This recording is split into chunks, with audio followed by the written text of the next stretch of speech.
Nou vriende, ek nooi om nie uit ouer gewoonte nie, maar met besonders belangstelling en eerbied te let op die wet van die Here, soos ons dit vind in Matteus 22, waar die woord van die Here vir ons sê, en een van hulle wetgeleerde het 'n vraag gestel om hom te versoek en gesê, Meester, wat is die groot gebod in die wet? En Jesus antwoord hom, jy moet die Here jou God lief hê met jou hele hart en met jou hele siel en met jou hele verstand. Dit is die eerste en die groot gebod, en die tweede wat hiermee gelyk staan, jy moet jou naaste lief hê soos jouself.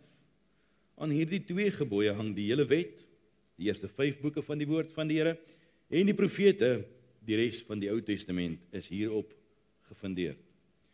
En mag die Here hierdie wet op die tafel van ons harte graveer, om dit onsself te herinner, en onsself daarin te toets, of dit steeds die passie van ons siele is. Ek gaan u nooi om saam met my belydenis te doen van ons ongetwyfelde algemene Christelike geloof, en dit is belangrik om dit te herhaal. Hulle het dink 3 jaar terug, te doen hulle 'n studie, en hulle doen 'n bietjie navorsing in skole om te kyk hoeveel kinders ken nog die geloofsbelydenis. Nou as jy nou saam met my groot geword het, dan word jy 12 uur die nag wakker gemaak en dan ken jy die geloofsbelydenis. En jy gaan geskok wees. Net 23% van kinders in Suid-Afrika ken vandag op laerskool die belydenis. Daarom is dit vir ons belangrik om dit steeds te vier, om dit steeds te verkondig, om dit steeds te herhaal, sodat ons dit diep in ons harte ook kan ingraveer en onsself daarin kan toets. So kom ons staan, dan doen ons belydenis van ons geloof. En u sê saam in die hart, ek glo in God die Vader, die almagtige skepper van die hemel en die aarde, en in Jesus Christus, sy enige gebore Seun en ons Here, wat ontvang is van die Heilige Gees, gebore uit die maagd Maria, wat gelei het onder Pontius Pilatus, gekruisig, gestorwe en begrawe is, en wat neergedaal het in die onderste dele van die aarde, wat op die 3de dag weer opgestaan het uit die dood, opgevaar het na die hemel, en sit vandag aan die regterhand van God die almagtige Vader, van waar hy sal kom om te oordeel elke lewende en elke dooie. Ek glo in die Heilige Gees. Ek glo in 'n heilige algemene Christelike kerk, in die gemeenskap van die heiliges, in die vergewing van sondes, in die opstanding van die liggaam en in die ewige lewe.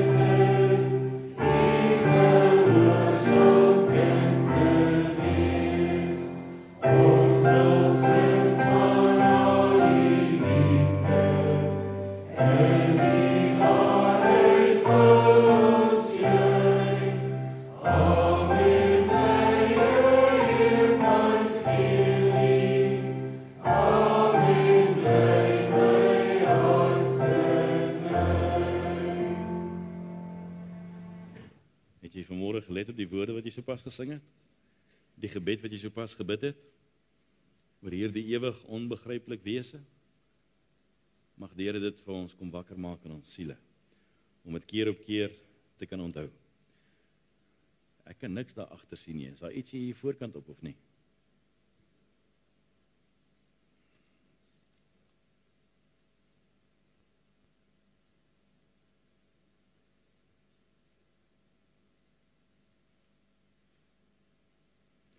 Dan is ek jammer vir julle.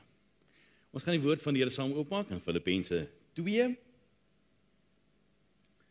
Filippense 2 en ons gaan daar lees vanaf vers 1.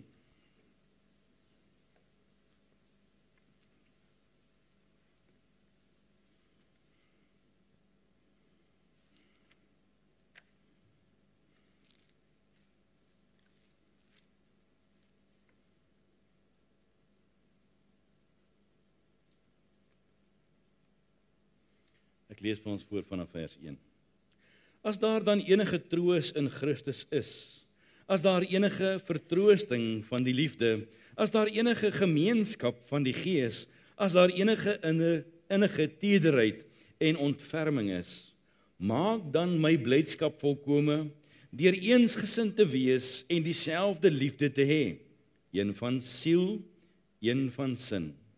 Moenie iets doen uit selfsug of uit ydelle eer nie, maar in nederigheid moet die een die ander hoër ag as homself. Julle moet nie elkeen na sy eie belange omsien nie, maar elkeen ook na die ander sin. Want hierdie gesindheid moet in julle wees wat ook in Christus Jesus was. Hy wat in die gestalte van God was, het dit geen roof geag om aan God gelyk te wees nie, maar het homself ontledig deur die gestalte van 'n diensknegt aan te neem en aan die mense gelyk te word. En in gedaante gevind as 'n mens, het hy homself verneder deur gehoorsaam te word tot die dood toe. Ja, die dood van die kruis. Daarom het God hom ook uitermate verhoog en hom 'n naam gegee wat bo elke naam is, sodat in die naam van Jesus sou buig elke knie van die wat in die hemel is en die wat op die aarde is en die wat onder die aarde is, en elke tong sou bely dat Jesus Christus die Here is tot heerlikheid van God die Vader. Daarom, my geliefdes, soos julle altyd gehoorsaam gewees het, nie in my teenwoordigheid alleen nie, maar baie meer nou in my afwesigheid. Werk julle eie heil uit met vrees en bewing, want dit is God wat in julle werk om te wil, sowel as om te werk na sy welbehae. Doen alles sonder murmurering en teespraak, sodat julle onberispelik en opreg kan wees, kinders van God, sonder gebrek te midde van die krom en verdraaide geslag, onder wie julle skyn soos ligte in die wêreld. Deurdat julle die woord van die lewe vashou, my tot 'n roem teen die dag van Christus, dat ek nie verniet geloop en verniet gearbei het nie, maar al word ek as 'n drankoffer uitgegiet oor die offer en die bediening van julle geloof, verbly ek my. Ja, verbly ek my saam met julle almal, en om dieselfde rede moet julle ook bly wees en julle saam met my verbly. Tot daar lees ons uit die woord van die Here, en mag die Here hierdie woord in ons harte seën.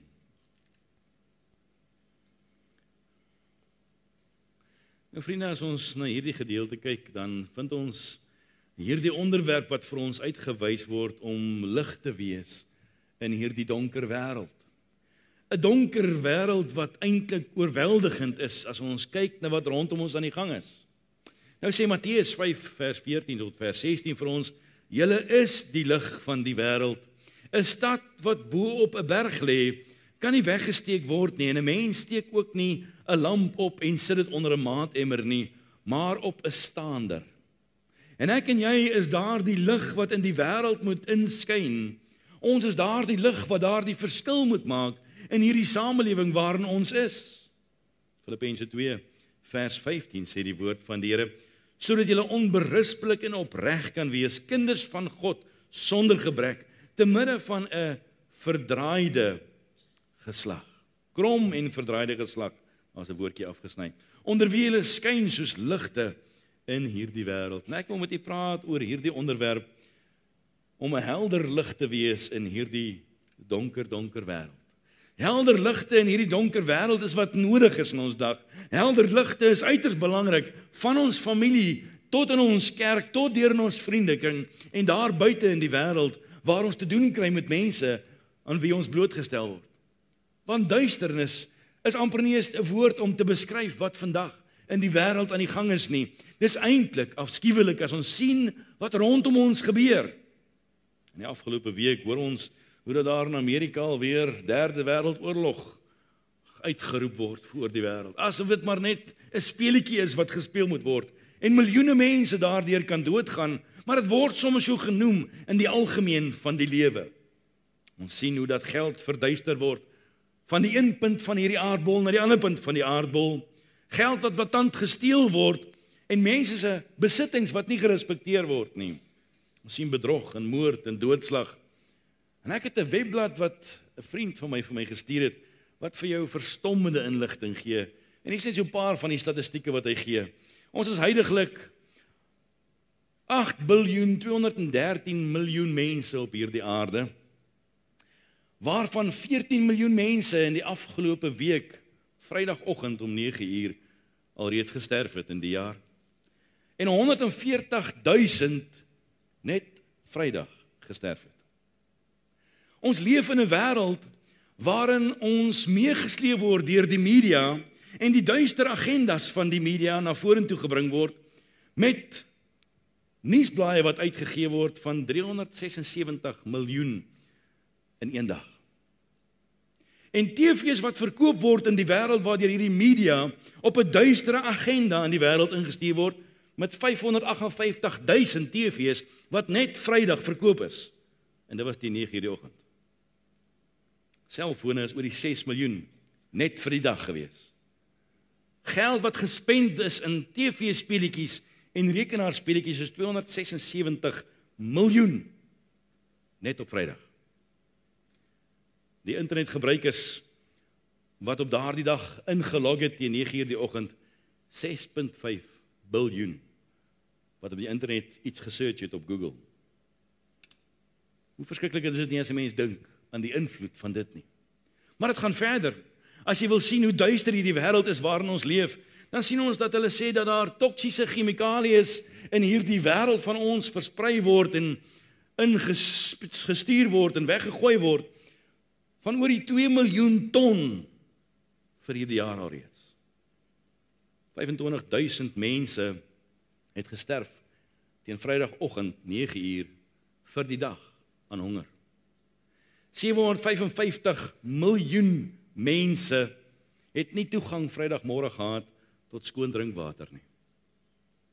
Daar was 10.739.000 aborsies vir die jaar Vrydagoggend reeds gewees. 12 biljoen sigarette is gerook. 1.3 triljoen sigarette is vir die jaar reeds gerook. 95 biljoen is gespandeer op onwettige dwelms. Mense wat gesterf het as gevolg van rook, oor die miljoen.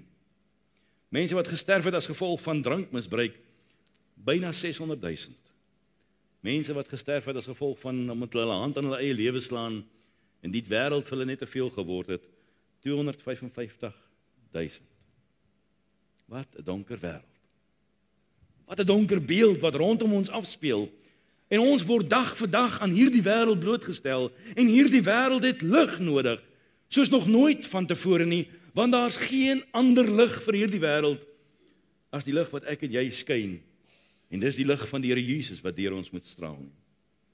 Dis seker die grootste nood in die dag waarin ons is. Nood aan mense wat juis die lig gaan leef. Daar was nog nooit so groot nood aan hierdie lig soos wat daar in hierdie dag is nie. Hudson Taylor het op 'n stadium het hy gebid. Nou hy is die stigter gewees van die China Inland Mission en hierdie man se gebed was gewees dat hy die Here gevra het, Here, sal U my help om vir U te kan werk. Op 'n stadium toe sê hy nee, hy kom agter die gebed werk nie so mooi nie. So Here, kan ek U help om te kan werk? En hy sê aan die einde van sy bediening, toe begin hy bid en sê ek, Here, doen U die werk waar U wil, wanneer U wil. En ek verklaar my gewillig as ek gebruik kan word. Omdat die duisternis so oorweldigend is, vriende, is dit so broodnodig dat ek en jy hierdie roeping op ons lewens baie ernstig sal opneem. As daar iemand in die wêreld is wat vandag lig moet leef, is dit die kinders van die Here. Is dit ek en jy vanmôre wat voor die Here moet staan en sê, Here, help my om u lig uit te leef aan die wêreld daar buite. Herbert Spencer is 'n filosoof gewees wat gevra het dat wanneer hy sterf, dan moet hulle nou vir hom 'n ingravering doen op sy graf. En hierdie ingravering moet spesifiek sê hy het die mees ongelukkigste lewe geleef vir sy hele lewenstyd. Sy hele lewe was vol van duisternis wat hom geoorweldig het, want hy het nooit die lig gevind nie. 1 Korintiërs 15 vers 19 sê, as ons net vir hierdie lewe op Christus hoop, dan is ons die ellendigste. As jou hoop net vir hierdie lewe is, om hier geluk te vind, en hier saligheid te vind, en hier vrede te vind, is jy die ellendigste van alle mense, sê hy. Maar as jy iets meer kan vind, as net die vrede van die lewe, dan kan jy vir ewigheid vrede beleef. So as jy vandag die getuienis in jou hart het, dat jy kind van God is, dat die Here jou kom was het, met sy kosbare bloed, dat jy waarlik kind van die Here is, dan het ons soveel rede, om nie maar net meegesleer te word, of oorweldig te word deur die duisternis nie, maar om skynende ligte te wees, in hierdie wêreld waarin ons is. Selfs binne in ons kerkgeleedere, sal jy verstom wees as jy sien hoeveel duisternis alreeds ingesypel het binne in die kerk. As jy let op die Wêreldraad van Kerke, en die Suid-Afrikaanse Raad van Kerke, en die dinge wat hierdie mense kwyt word, dan is dit verstommend, hoe dat die duisternis binne in die kerk ingesypel het. So die Wêreldraad van Kerke, het nou onlangs in 2016 het hulle intergeloofs saamtrek begin hou. Dit word nou deur die Wêreldraad van Kerke 1 keer per jaar aangebied, waar al die gelowe nou saamkom en dan probeer ons mekaar nou beïndruk met ons geloof. Hierdie Wêreldraad van Kerke het nou 'n summit begin by mekaar trek en dit word nou jaarliks aangebied. Ekumenisme, dis nou om almal in te sluit en dit algemeen te maak, is die nuwe Bybelse verwarring. Want mense word meegesleer dat niemand mag uitgesluit word nie, niemand mag gewys word op sonde nie, terwyl die woord van die Here vir ons sê, ons moet mekaar beoordeel, ons moet mekaar juis vermaan en juis help om die waarheid te vind. Wat sê die gereformeerde kerk? Hulle het in 2022 kantore opgesit, permanente kantore binne die Vatikaanstad. Kan jy jouself indink? Dat mense jou gaan assosieer met die Rooms-Katolieke Kerk deur kantore op te rig by hulle voordeur. Die persoon wat die Wêreldraad van Kerke se hoofsekretaris is Jerry Pillay. Sy van sê dit alles. Dan kan jy jouself indink wat se geloof wat word vandag binne die Wêreldraad van Kerke ingebring.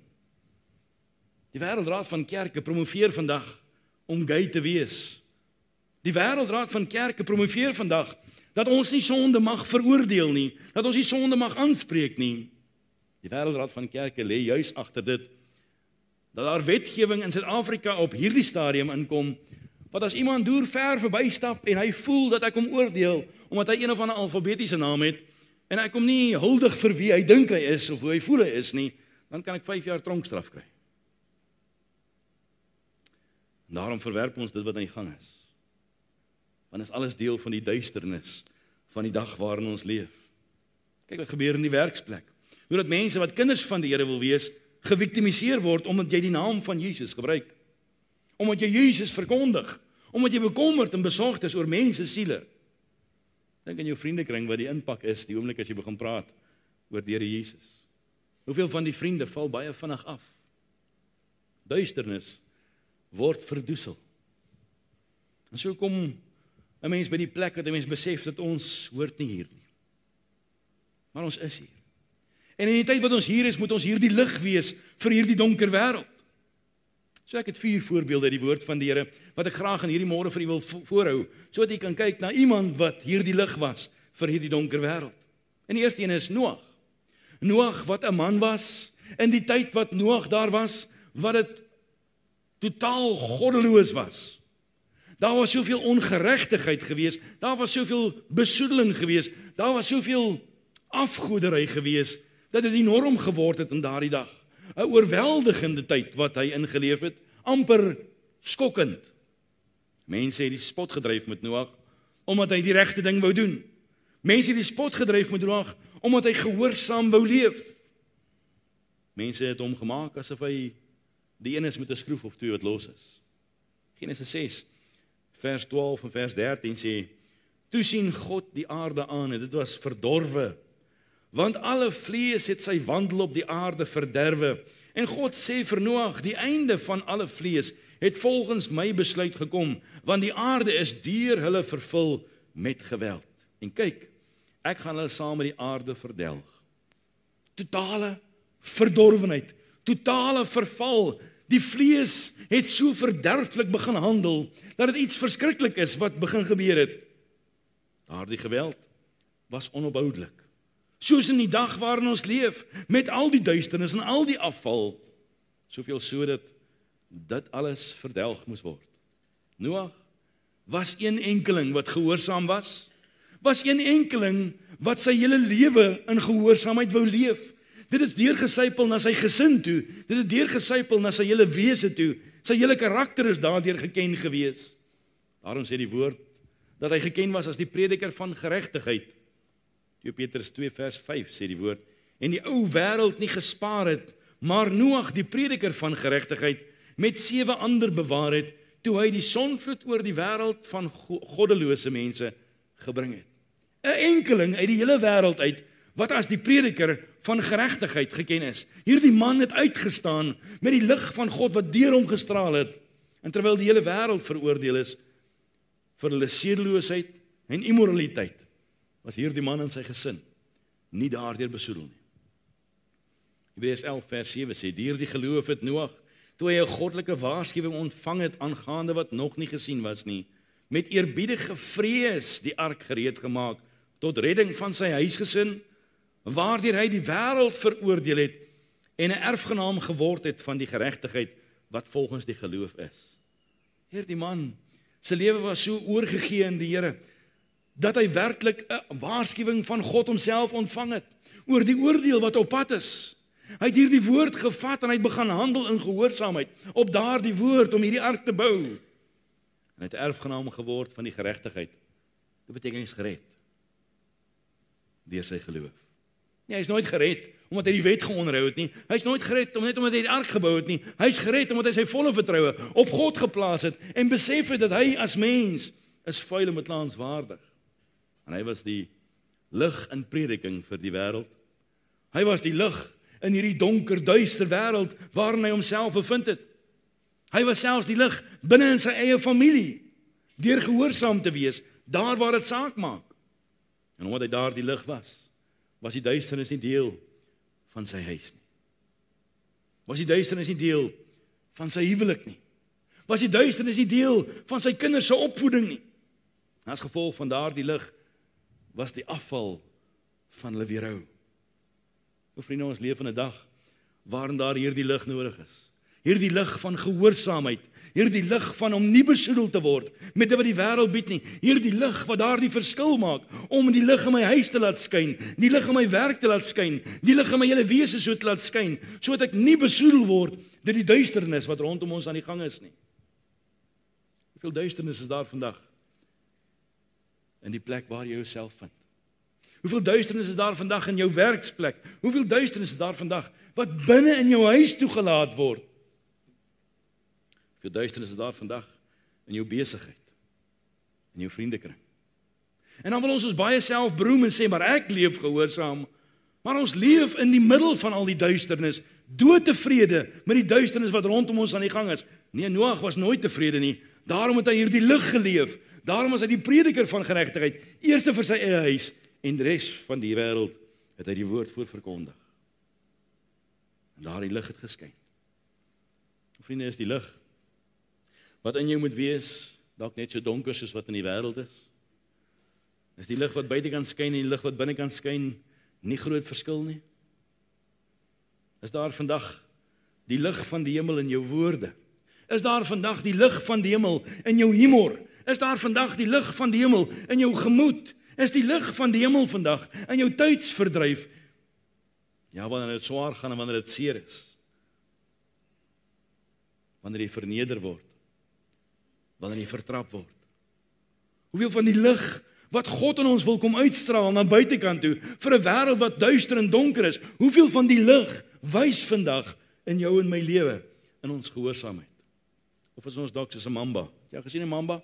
Man, hy lyk baie keer die mooiste klere in die buitekant, maar as hy sy mond oopmaak, dan sien jy pikdonker binnekant.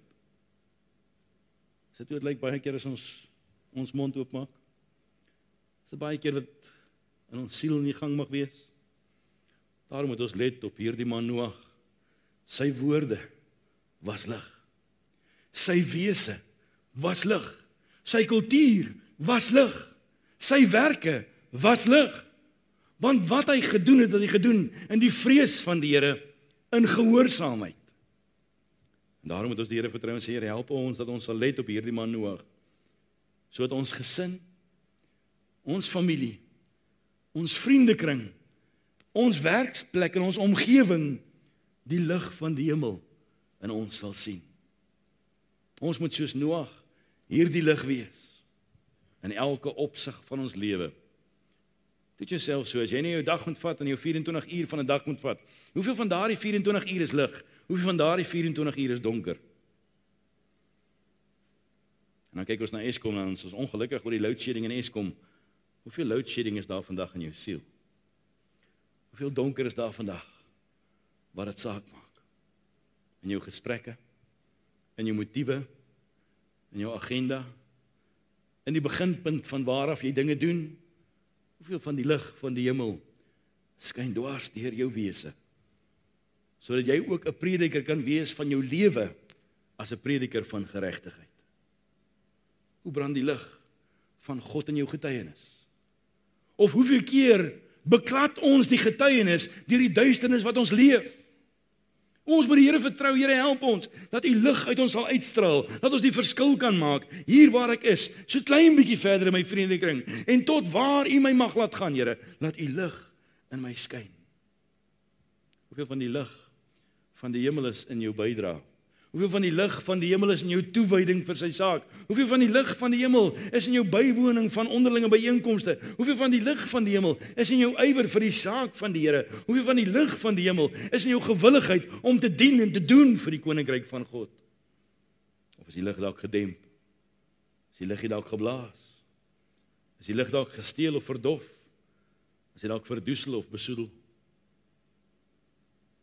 Hoe duidelik brand die lig van God vandag in jou gehoorsaamheid?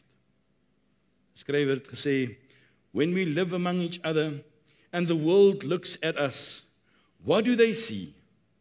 Do they see that we act like an ungodly but worldly flock?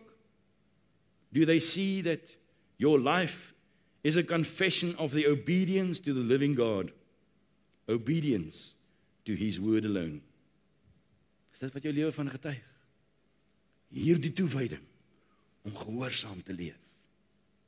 In Petrus 1 vers 14 sê, soos gehoorsame kinders moet julle nie julle lewe inrig volgens die begeerlikhede wat tevore in julle onwetendheid bestaan het nie, maar soos hy wat julle geroep het heilig is, moet julle ook in julle hele lewenswandel heilig word, omdat daar geskrywe is, wees heilig, want ek is heilig. Hoeveel van die lig van die hemel is in jou en my heiligmaking sigbaar?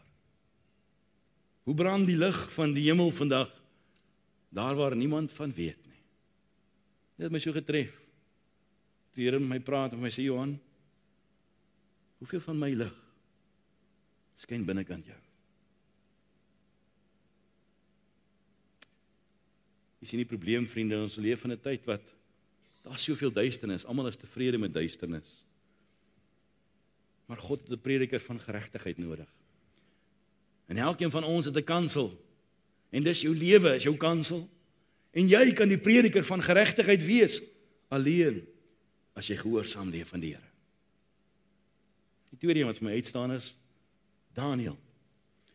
Daniël neem hierdie besluit in sy hart om die Here te dien en God alleen te dien. Daniël 1 vers 8 sê die woord van die Here, en Daniël het hom voorgenem om hom nie te verontreinig met die spys van die koning of met die wyn wat hy gedrink het nie. Daarom het hy die owerste van die hofdienaars vergunning gevra dat hy hom nie hoef te verontreinig nie. Hierdie man neem 'n besluit. Ek gaan my nie besoedel met dit wat Babylon bied nie.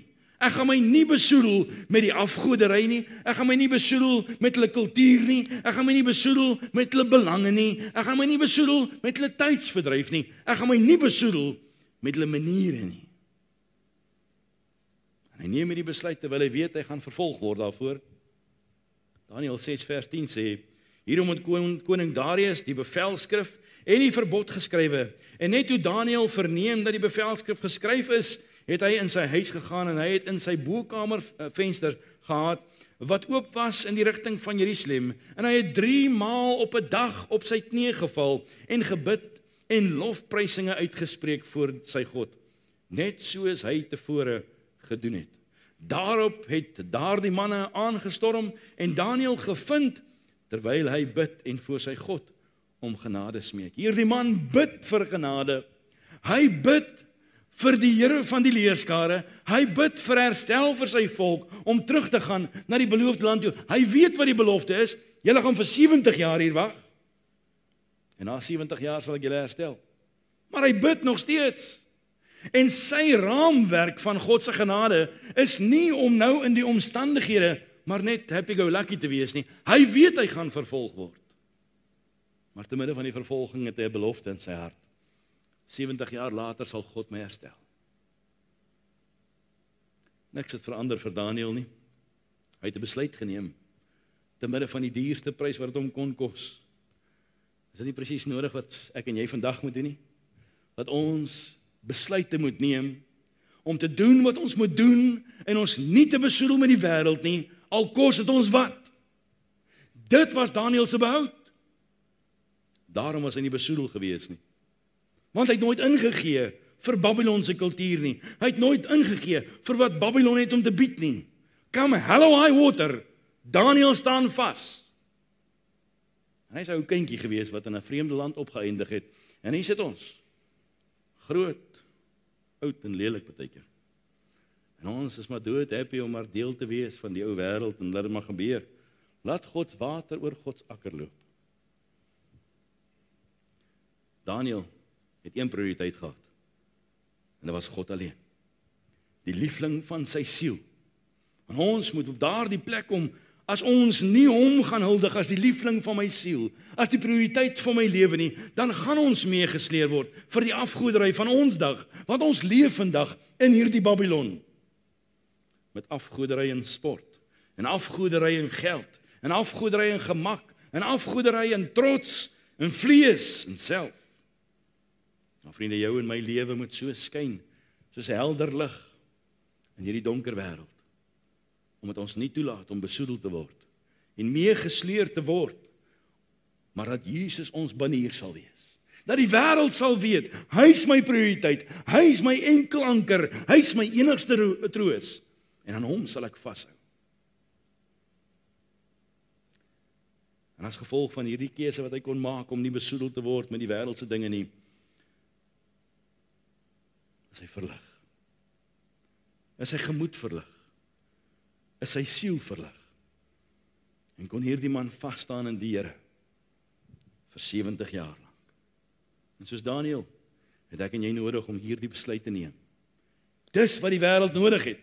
Mans en vrouens wat opstaan en sê ek is klaar met die besoedeling van hierdie wêreld. Geen meer speletjies nie, geen meer saamwees nie, geen meer deel daarin nie. Ons maak klaar. Soveel van die lig van die hemel skyn vandag in jou kultuur. Of hoeveel het dit al besoedel geword? Daniël 6 vers 25 sê, en die koning het bevel gegee, en hulle het daardie manne gebring wat Daniël aangeklag het, en hulle kinders en hulle vrouens in die leeukuil gegooi. Hy is nou reeds daardeur. Daar het niks gebeur nie.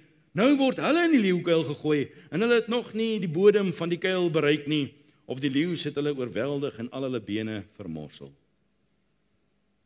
As jy die lig laat skyn, om nie besoedel te word nie, is daar 'n wonderlike belofte, dat God jou sal onderhou. Dat God jou in stand sal hou, dat God jou sal dra. En as ons kans gee vir mense om te begin getuig, dan kan ek mense een vir een so uitwys, om die verhaal te kom vertel, van toe God dit vir jou kom doen het, toe die leeu jou moes gevreet het, toe die brullende leeu jou moes gevreet het. Daniël 6 vers 26. toe in koning Darius aan al die volke, nasies en tale wat op die hele aarde woon geskryf. Moet ek dit weer lees? Het jy gehoor wat ek sê? Toe die koning Darius aan al die volke, die nasies en die tale wat op die hele aarde woon 'n brief geskryf. Mag julle vrede groot wees. Daniël 6 vers 27. Deur my word bevel gegee dat hulle in die hele magsgebied van my koninkryk moet bewe en sidder voor die God van Daniël, want hy is die lewende God en hy bestaan in ewigheid en sy koninkryk is een wat nie vernietig kan word nie en sy heerskappy duur tot die einde toe. So my vriend, wat sê mense wanneer hulle kyk na die lig wat uit jou uitstraal? In hierdie donker tyd waarin ons leef. Sê hulle soos van Daniël, Johan se God. Sit jou naam daarin. Is die God van lewe. Sê hulle van jou en van my, jou God is die God wat bestaan tot in ewigheid. Sê hulle van jou en van my, ons God is die God wat nie vernietig kan word nie. Of kyk hulle na die lig wat in ons skyn en sê, as nie veel verskil tussen jou en die wêreld nie, hy's maar net so besoedel. En die lig is maar net so verdof. Die volgende een is Johannes. Hy was helder lig gewees in 'n donker wêreld. Johannes die doper is wat ons hiervan praat. Matteus 3 vers 1 sê hierdie man het gaan en hy het die boodskap gebring van die evangelie. En daardie dae het Johannes die doper opgetree en in die woestyn van Judea gepreek en gesê, bekeer julle, want die koninkryk van die hemel het naby gekom. Hierdie man bring 'n bekeringsboodskap en hy deel met die mensdom die verganklikheid van die mens. In vers 8 sê hy vir hulle, julle moet die vrugte dra wat by die bekering pas. Hierdie man Johannes hou aan om hierdie voorbeeld te leef. Hy was vervul met die Heilige Gees voor sy geboorte alreeds, want sy het een doel gehad, Jesus Christus was aangekondig aan die wêreld. Hy het net een prioriteit in die lewe gehad en dit was Jesus. Nie Gucci klere nie, daarom het hy dierevelle gedra. Nie kaviaar nie, daarom het hy sprinkane geëet. En hy was gewillig geweest daartoe, want hy het net een prioriteit gehad en dit was Jesus. En dis die lig wat uit hom uitgestraal het. So wat is die lig wat uit jou en my uitstraal? Is dit die peerspieslig?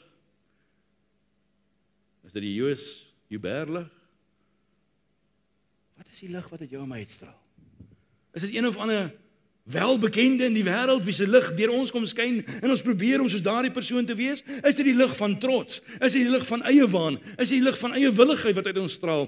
Of is dit die lig dat Jesus die prioriteit van my siel is? Kolossense 3 sê dat die woord van God ryklik in ons sal woon. Dis wat met Johannes gebeur het. Hierdie woord van God het ryklik in hom gewoon. As hy sy mond oopmaak, kom die woorde uit. Hy kon homself nie keer nie. Hy was gedrink deur die Heilige Gees. Hy het oorgeloop daarvan. Dit het nooit opgehou nie. Want hy was vol daarvan. Waarvan is ons vol? Bitterheid, woede, ontevredenheid en murmurering, eie willigheid baie keer. En as mens hand in eie boesem steek, dan skrik 'n mens baie keer as jy agterkom, sjoe. Moet ek u lig verhuil vir dit wat soveel hindernis is. Daardie een drankie wat jy drink met jou getuienis kelder, daardie een sigaret wat jy rook wat jou verhinder om vir God te kan werk, daardie een grappie wat jy vertel wat onvanpas is en die lig verduister omdat hy nie meer die prioriteit van jou siel is nie. Waarmee is jou gedagtes vandag gevul? Gryp jy elke gedagte gevange, sodat jy teen God nie sal sondig nie? Is die opwekkingskrag van die Here in jou lewe sigbaar, sodat die wêreld daar buite kan verstom staan oor die krag van God wat in jou siel brand?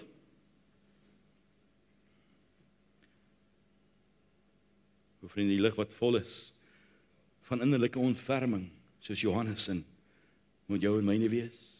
Van goedertierenheid en van nederigheid, van sagmoedigheid en lankmoedigheid, van verdraagsaamheid en van vrede, van waarheid. Wat 'n lig brand vandag in jou siel. Die laaste een is Stefanus. 'n helder lig in 'n donker wêreld 'n man vol van geloof, sê die woord van die Here. En die heerlikheid van God was in sy gelaat sigbaar, selfs in die oomblik van die doodskade weer, toe hulle hom toegooi met klippe, toe hulle hom wil uithaal uit die samelewing uit, toe hy 'n pes word vir die lewe, toe skyn die heerlikheid van God uit hierdie man uit.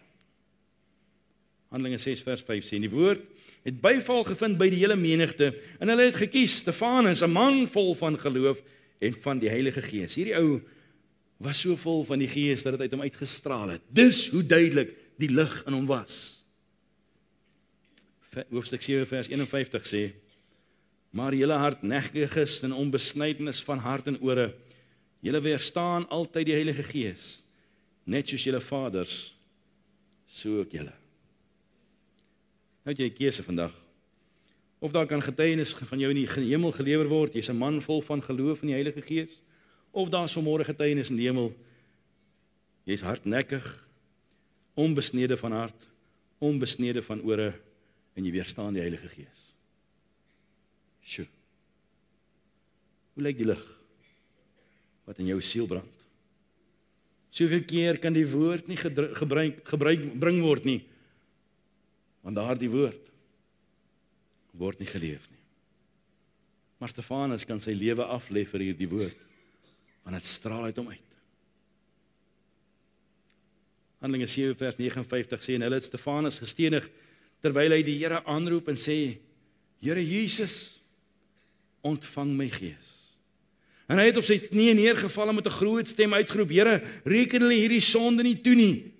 En met die woorde het hy ontslaap. As jy jou laaste kansie vanmôre kon hê, voor jou asem nou uitgeblaas word, wat is die laaste stukkie lig wat jy sal uitskyn? Sal dit soos hom kan wees, Vader, vergeef hulle, want hulle weet nie wat hulle doen nie? Sjoe, vriende, is ons vandag bereid om ons lewens so in die hand van die Here neer te lê? Ons moet seker maak dat ons lewens dit getuig, dat ons lewens dit uitstraal, helder ligte in 'n donker wêreld, sodat ons die verskil kan maak waar God ons geplaas het. So ek het net 2 onderwerpe wat ek vinnig wil aanraak. As ons teruggaan na ons geleesde gedeelte toe, het ek 2 vrae.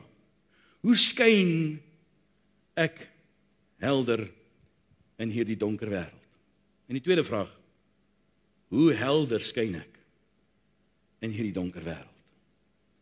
En as jy gaan kyk na die geleesde gedeelte, dan vind jy in vers 5 die antwoord op hoe skyn ek helder.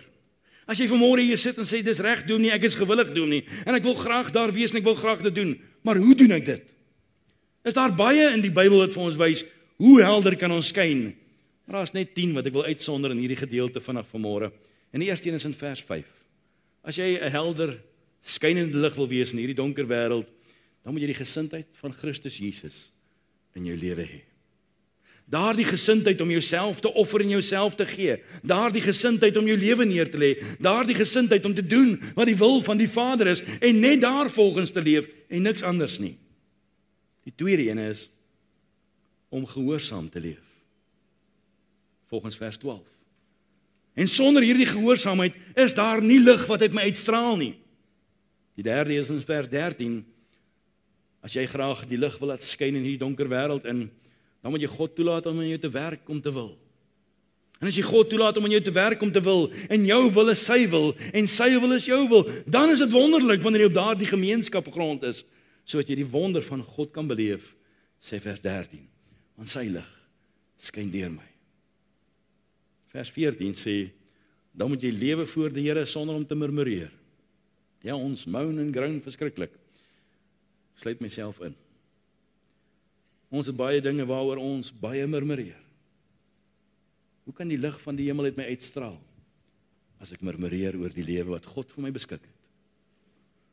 Die volgende ene, in vers 15, is om onberispelik te leef. Dit beteken dat daar nie 'n merkie op my lewe is, waar iemand 'n vinger kan kom plaas en sê, ek berisp jou oor dit, of ek berisp jou oor dit, of ek berisp jou oor dit nie. Hoe onberispelik is die lig wat uit jou uitstraal? Die volgende een is om te lewe sonder gebrek. Nou, die meeste kerke wat jy van aanstap, gaan hulle vandag vir jou vertel, nee, om sonder gebrek te leef beteken jou beursie is vol geld, en jou huis is afbetaal, en jy het 'n lekker kar, en jy het baie geld in die bank. Maar hierdie sonder gebrek is geestelike gebrek.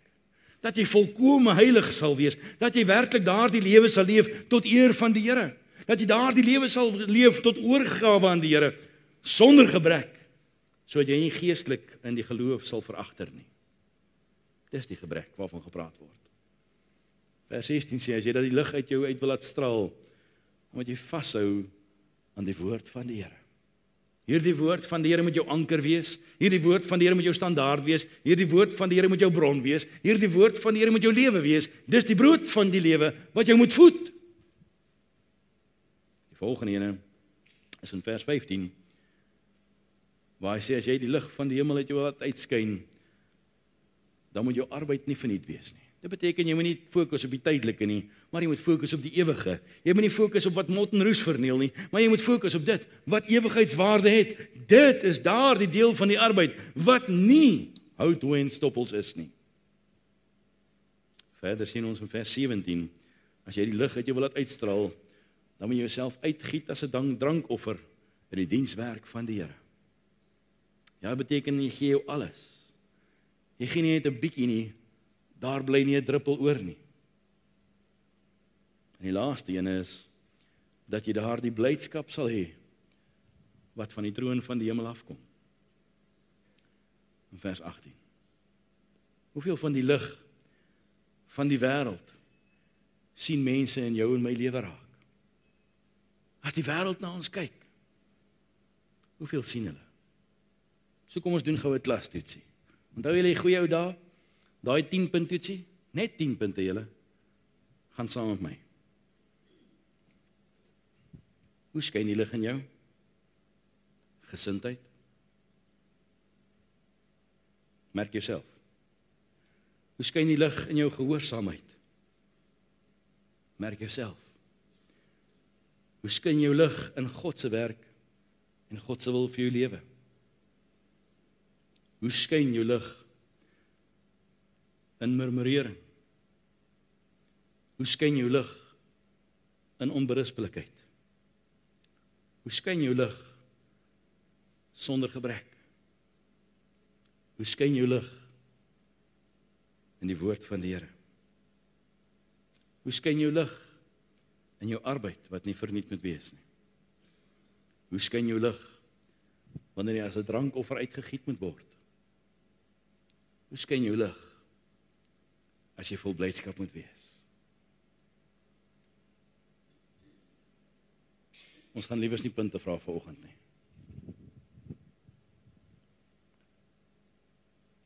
Maar ek dink as ons eerlik is met mekaar, dan dop ek dalk die toets van die lig van die hemel wat nie skyn soos dit moet nie. So mag die Here vir ons kom besiel. Mag die Here ons help. Kom ons buig ons harte. Kom ons bid saam.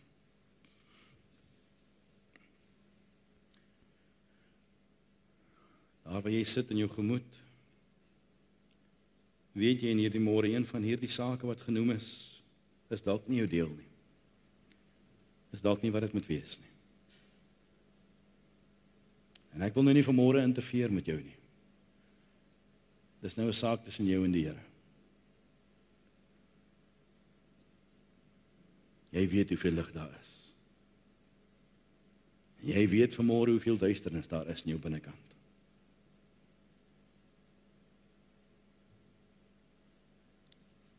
Gee dit vir die Here. Sodat wanneer ons hier uitstap, die lig uit ons kan uitstraal.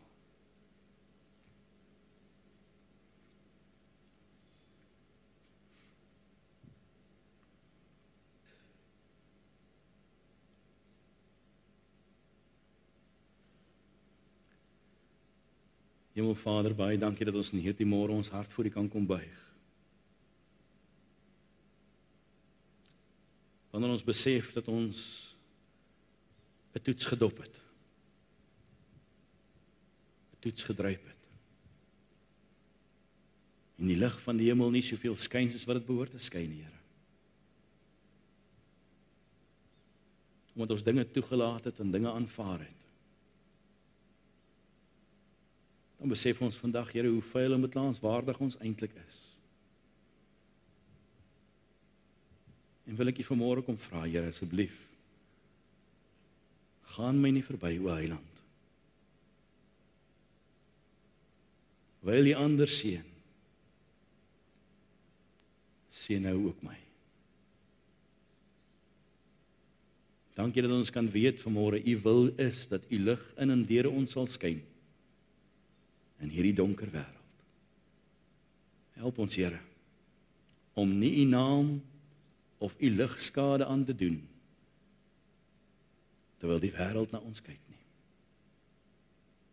Ons bid dit met verwagting in ons harte, en in Jesus naam. Amen.